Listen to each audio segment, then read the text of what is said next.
हिंदू राष्ट्र तो भारत सदा से है और आगे भी रहेगा।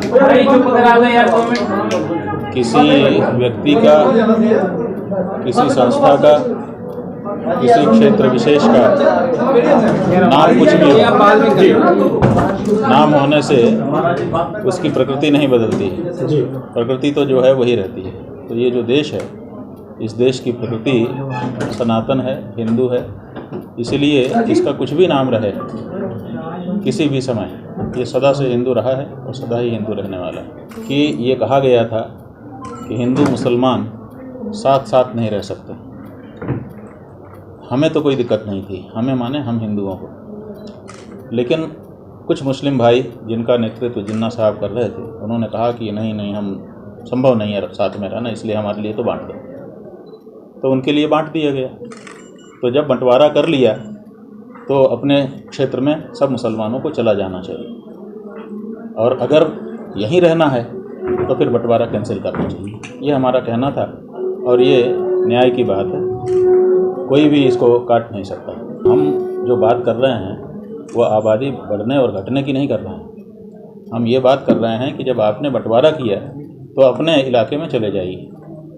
आप घर भी बांट लें, अपना इलाका अलग कर लें और उसके बाद हमारे ही इलाके में आप रहें, ये ठीक नहीं है। अगर इलाका बांटा है तो अपने में जाओ, ये मूल बात है, और नहीं तो मिलाओ। गुरुजी 50 उद्देश्य नहीं है हमारा, मिलाने में उद्देश्य है। गुरुजी 50 जहाँ तक ये प्रश्न है कि किसकी संख्या बढ़ रही है, किसकी संख्या घट रही है, तो ये संख्या बंटवारे से या विलीनीकरण से न घटने वाली है न बढ़ने वाली है। ये तो नीति है। मुसलमान समझते हैं कि लोकतंत्र के समय में जितने ज़्यादा हम सिर होंगे उतना ही हमारी सहभागिता सरकार में होगी, शासन में होगी, सत्ता में होगी। इसलिए वो अपनी संख्या बढ़ा रहे हैं।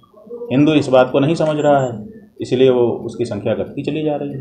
गुरुजी 85 देखिए, 450 साल के पहले 600 साल गुलाम रहे थे हम, ठीक है, और ऐसे समय में हमारे स्थान को विकृत किया गया, वहाँ पे कब्जा किया गया। लेकिन गुलाम रहते हुए भी हमने लड़ाई जारी रखी थी, और हमारी लड़ाई 500 साल बाद ठिकाने लगी, हमारा विजय हुई, अब हमारा मंदिर बन रहा है। सुप्रीम कोर्ट में अगर आपके खिलाफ मुकदमा हो जाएगा तो आप क्या करेंगे? आप विद्यमान रहेंगे कि नहीं रहेंगे? सुप्रीम कोर्ट ने अगर हमारे विरुद्ध कोई आदेश किया हो तो आप उसको हमको दिखा दीजिए। हम अभी यहीं घोषणा करके चले जाएंगे आपके कैमरे के सामने कि हमसे गलती हो गई, हम माफ़ी मांग लें। कोई आदेश आपके पास हो तो कृपा करके दिखाइए। दिखाइए गुरुजी मेरा दूसरा देखिए, दिखाइए, प्रश्न वापस लीजिए। सीधी नहीं रिलेवेंट सब है, उनका सवाल जायज़ है, लेकिन उनका सवाल आधार पर होना चाहिए। मामला तो किसी के खिलाफ भी लंबित हो जाता है। उन्होंने ये कहा था कि मामला लंबित हो जाने मात्र से किसी की सत्ता समाप्त नहीं हो जाती है। मामला अगर कोई आदेश हो गया हो मुकदमे में तो आप बताइए। मामला तो हमने किया हुआ है। आदेश तो कुछ नहीं। जो कोई व्यक्ति बिना कारण के अपने को शंकराचार्य कह रहा था, उसको रोकने के लिए हमने मामला किया हुआ है। हमारा अधिकार है कि अगर कोई दूसरा व्यक्ति अपने को प्रोक्लेम कर रहा है तो हमको रिस्ट्रेन करें हम, और उसके लिए हमने मामला किया हुआ है। उसमें हमारा क्या दोष है? हमारे विरुद्ध कोई मामला नहीं है, के लिए मामला किया हुआ है। जिस मामले की आप बात कर रहे हैं, पूरे मुकदमे को पहले समझ लीजिए।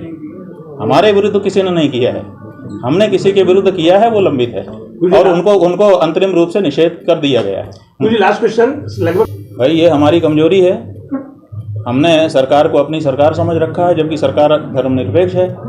जब धर्मनिरपेक्ष है सरकार, तो धार्मिक स्थानों में उसको बिल्कुल नहीं जाना चाहिए। अगर किसी मुसलमान के यहाँ नहीं गई है, ईसाई के यहाँ नहीं गई है, सिख के यहाँ नहीं गई है, तो बिल्कुल सही किया है सरकार ने, नहीं जाना चाहिए। लेकिन हिंदुओं के यहाँ क्यों गई है?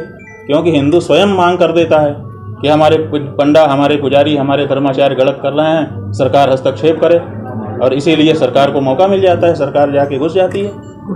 ये हिंदुओं की कमी से हुआ है। सरकार आज हिंदू खड़ा हो जाए कि नहीं, हम अपने मंदिर को स्वयं मेंटेन करेंगे, सरकार का कोई राइट नहीं है, कोई नैतिकता नहीं है, कोई कानून नहीं है। ये सरकार की नपुंसकता है, कि जो कहती है देशवासियों को वो एक रूप से नहीं देखती है।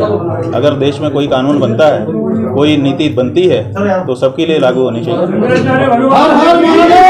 अब हम लोग जो अगली गोपाष्टमी आ रही है, कार्तिक के शुक्ल पक्ष की अष्टमी, जिसको गोपाष्टमी कहा जाता है, जिस दिन गौ माता की पूजा होती है, उस गोपाष्टमी के दिन हम लोग केंद्र की सरकार से ये मांग करने जा रहे हैं दिल्ली में इकट्ठे होकर के कि गौ माता को राष्ट्रमाता का दर्जा दो।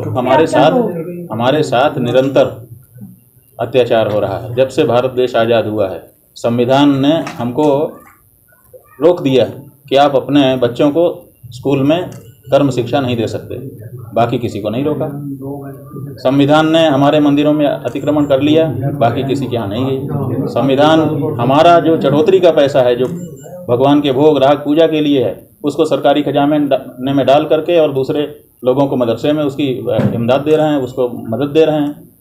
हमारे साथ तो हर तरफ से अत्याचार अन्याय हो रहा है। ये हिंदू राष्ट्र की मांग क्यों उठ रही है कि कम से कम हिंदुओं के बारे में कोई सोचने वाली सरकार बने, क्योंकि अभी की जो सरकार है, हिंदू इससे निराश हो रहा है।